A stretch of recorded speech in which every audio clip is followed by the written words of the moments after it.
not too bad, right? No. Not too bad. Lots of good fun sound. Good fun sound. I like good fun sound. Hi, I'm Lou with another episode of My Car Story. And today we're in the Chicagoland area just off the beach, and we're going to show you a little ride by the beach and Northwestern University, a great place. Today I'd like to thank the Geneva Concours for introducing me to Neil. Neil, what's your last name? Neil Gambow. Neil Gambow, and he has an interesting, wonderful car to take a ride in the summer in. Neil, what did you bring today? Well, we have a 1965 red-on-red Corvair Corsa Convertible. 4-speed with a 140 horse engine. And I want to say that Neil's had, how many of these? This is my 5th one. 5 of these cars, but this was the one that he kept as the show car. This is the keeper. So without any further ado, let's go right to our car that we're having the keeping, and that's the Corsa. And the Corsa is the high-end Corvair, and one of the ways you can tell is that silver pan that you see in the back. So let me just let you meditate on that for just a moment. And as you come up alongside it, besides these wonderful grills here, and of course this is a rear engine car, so that's ventilation, you see them, without mistaking, the 140 Corsa with the checkered flags. The Corvair, and let's take a look at the side of it for just a moment. Let's move back. I want to give people the overall side shot. I don't know if I can get far enough back.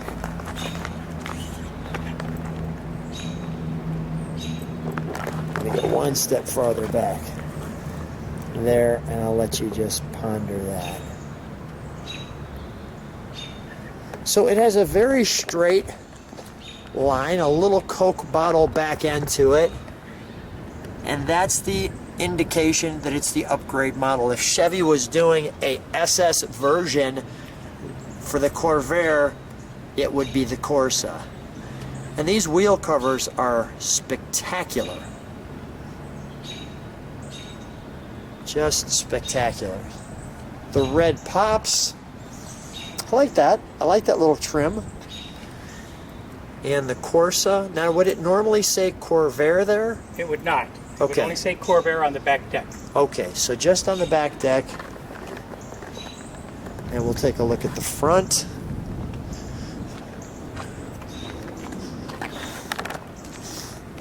Let me let you just take that in.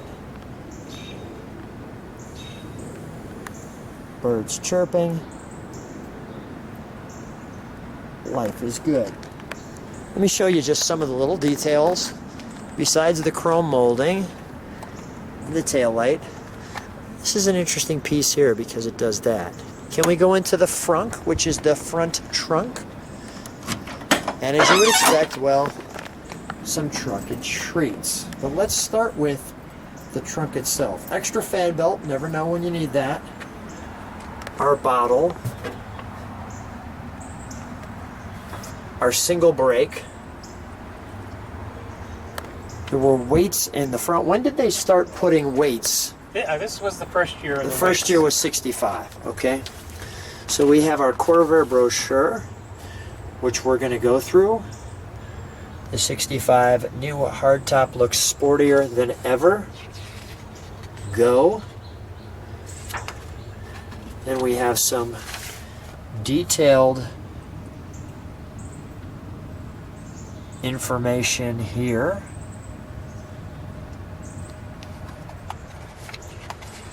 There's our picture of the blue four-door.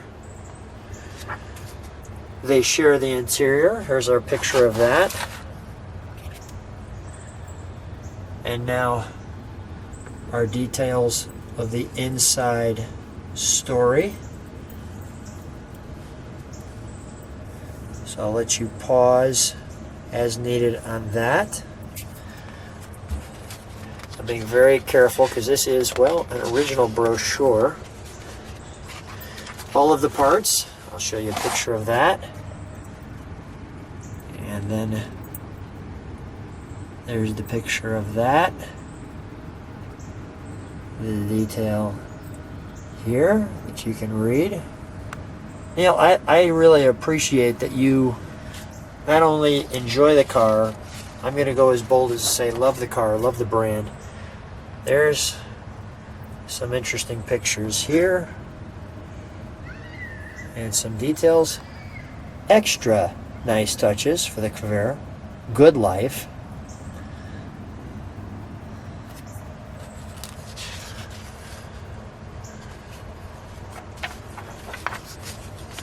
And then you have the always stylish ride in the Brickyard where you swoon your women. Well known for that. The Corsa Style and Scat. As new as its name. I'll let you read the details there. I thought this was, here's your dashboard, right? Custom one. I thought that was an interesting color on that one. Evening orchid. Evening orchid.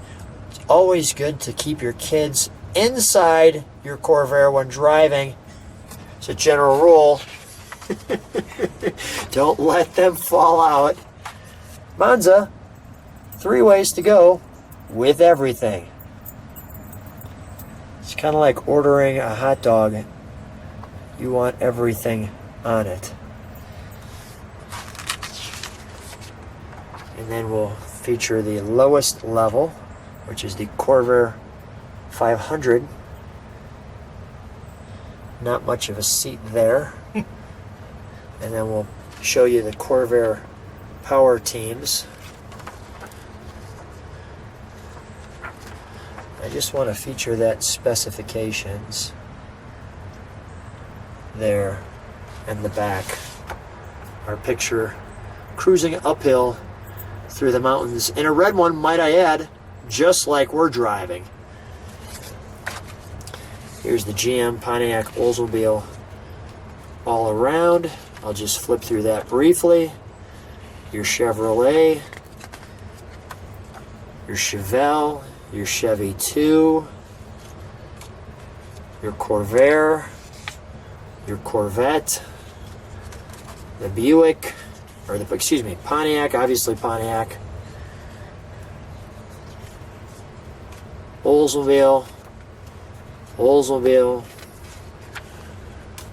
there's your Buick. I knew it was coming. I thought they would do it alphabetically. The Riv, oh, that was a good Riv, the 65, right? Your Skylark, your Cadillac, another good one for 65. Monster quarters on that. And the Opal. You don't think too much about the Opal, right? And then this one is the specifications, and it gives you great detail on the Cadillac and all the other cars, Buick, etc., as this all opens out. But today we'll just feature, maybe you can help me open that one up there. Thanks, Neil.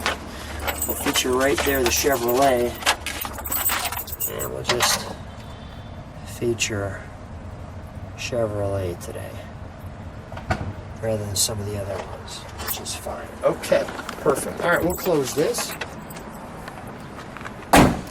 Let's go to the interior. Obviously our gas cap. Nice. The Chevrolet bow tie on the mirror.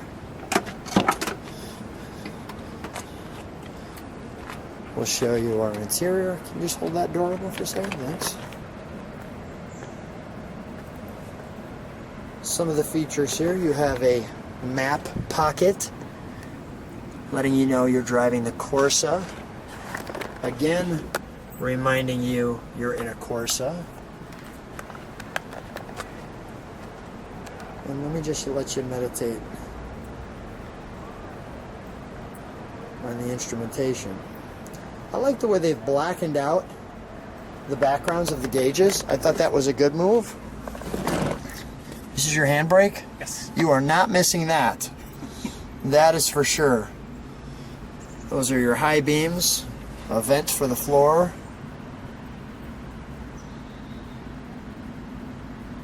Our speedometer. Our working clock.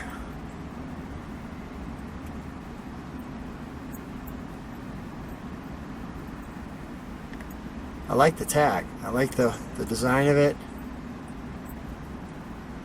Our period correct Delco radio, ashtray, cigarette lighter, and again, Corsa in the 4-speed. Look at the little 4-speed box, just like that. Not very complex. This little 4-speed box, nice and simple. I'll show you the seats.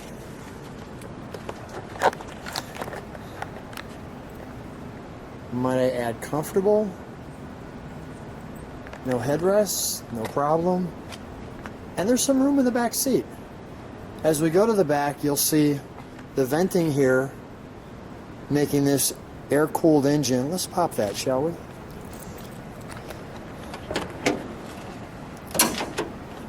Very easy mechanism there. You can see, just open it there, little light. And here's our carburation on each side, and that's what makes this car the performer. So right off the bat, I see our VIN number, battery over here. Is it easy to tune this with 4 carburetors? You actually only tune the 2 primaries. The secondaries are on-off. Okay, so they're only on when you step on. They're progressive.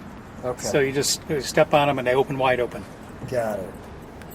And I also see right here we have, I call it my fender tag.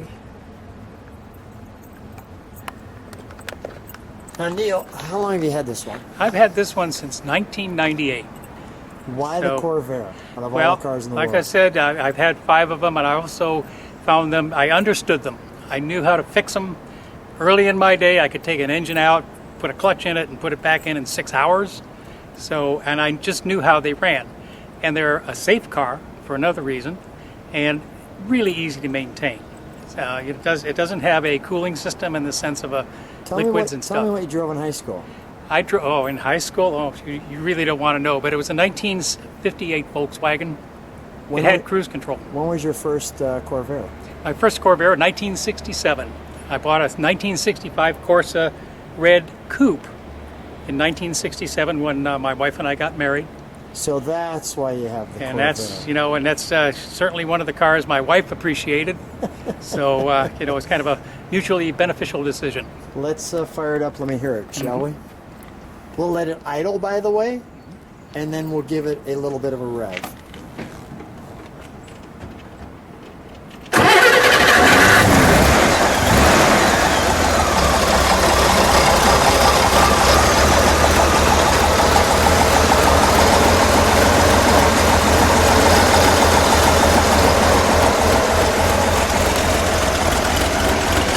Dual exhaust. Go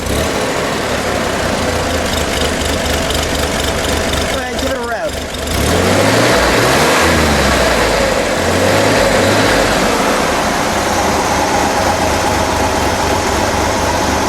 Step on the. You know what? Let's do this, Neil. For just a second, let's close the engine compartment. Keep it running. I like how it looks a little bit. Everything's going here, right? Yeah, it's all going. You got fan under there, you've got things flying around here. You see something's happening there. Step on the tail light, or the brake lights for just a second. I just want to show those brake lights. Please. Perfect. Let's give it one more rev.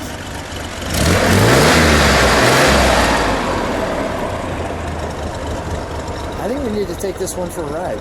It's the best way to have this car. We're going to take a ride with you in the Corvair Corsa.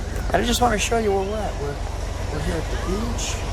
You can see the sailboat. I'll just show you in the background. Sailboat in the background. Guy with his cool dog. Let's take a ride. So here we are on the 4-speed. I like the shift knob. Very convenient, right? Absolutely. Very nice. All stock, by the way. Did you ever think of modifying it? I thought about it and I said no. Yeah, I really good. like stock everything. I like that decision. I didn't even change the radio. Yeah, no, I like this decision. Yes, so it's stock. It's got a couple of little modifications, but you can't see them, like an electric fuel pump. Yeah. Electric points or ignition, electronic ignition. But other than that, she's just the way she came out of the factory. Yeah. Now, is this one the best one you've ever had? This is the best I've ever had. The ones I had before were transportation, which meant they were a little rusty. They were, not well cared for. Yeah. This one is, it's cheaper than another woman, but not much.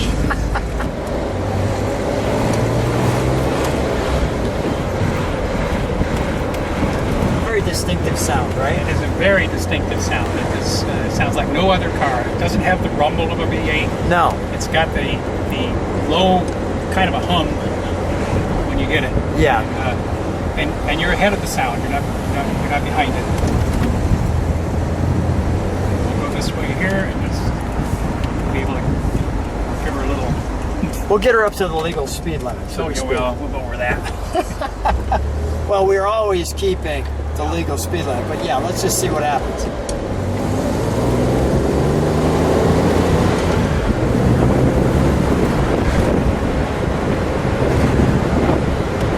I didn't get into fourth. Not bad though, right? No, she's Gets up and goes. She's a good pulling car. Engine's been redone, it's all good. How did you know that this was the one that was going to be the show car?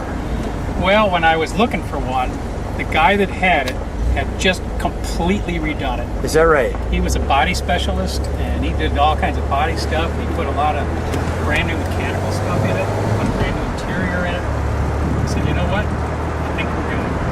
And so we worked out a deal. I think I may have told you this, but this guy lived north of Toronto, and he said, I'll meet you in Detroit.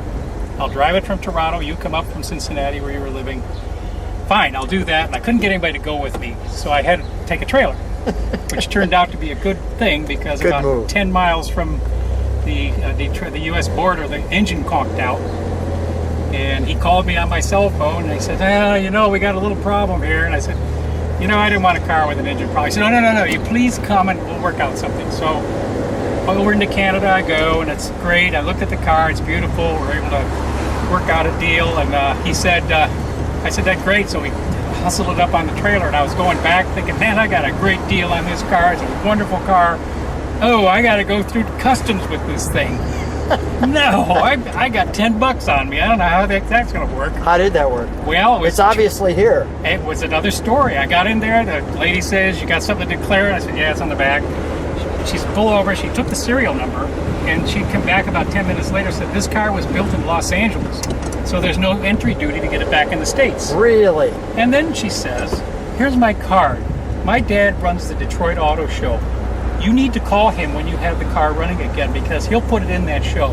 Is that right? And So I you said- had favor. I'm thinking, I've owned this car for 25 minutes and I'm having an adventure. I never did call her, but I got the car back and got it fixed and whatnot. You had favor. It worked out really well. And Yeah, we had such a good time with it. And, this is, like I say, this car's been with me for quite a while, and I'm known for it around town. And a lot of people call you up and say, hey, can I go for a ride in your car? Is that right? Oh yeah. Well, my wife is a member of the women's club here in town. Okay, so the There's women about- like well, a They ride. like a ride, So you take them, no problem there, and people just talk to you, and even if you stop at a stop sign, somebody's going to be looking at you, pointing and saying, "Hey, look at that! I haven't seen one of those in forever. My dad had one." It's an instant friend maker. Yeah, it is absolutely. When you park it, it's even though at this time of the year there's no car shows, every day's a car show when you Right. take this out. Yeah. And so you can't really argue with that at all. And the- it's just a great deal of fun, and they're cheap to own. And the best thing, Neil, is when you're looking for a car show, you just go online to My Car Story with Lou. Oh yeah. Our favorite spot for a car show. Let's not forget that. Well, car Subscribe, hit the bell. I'm glad you're reminding me. Subscribe, hit the bell, see every episode. Hang out with Neil and I, and watch the great cars. shows. Right. And here we're going through Northwestern University. This is A beautiful university, right?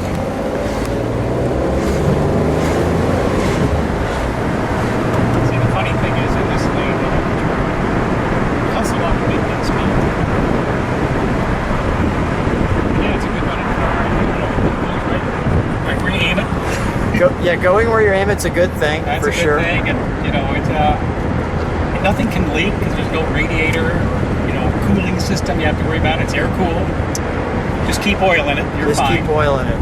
And once in a while, just make sure. And might I add, I mean, lots of leg room. It's comfortable. I could see why people would want to be riding in this car for a nice long. It's a perfect day and a perfect car. It's a gorgeous day. It's a gorgeous, beautiful scenery. Look what we have here.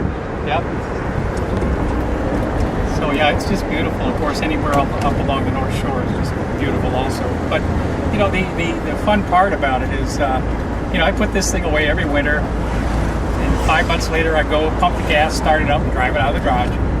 It just is a very reliable and easy car.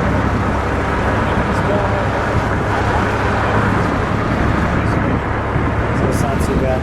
Well, we're passing by the beautiful campus. We're having a great time. Glad to be able to share your car with the globe.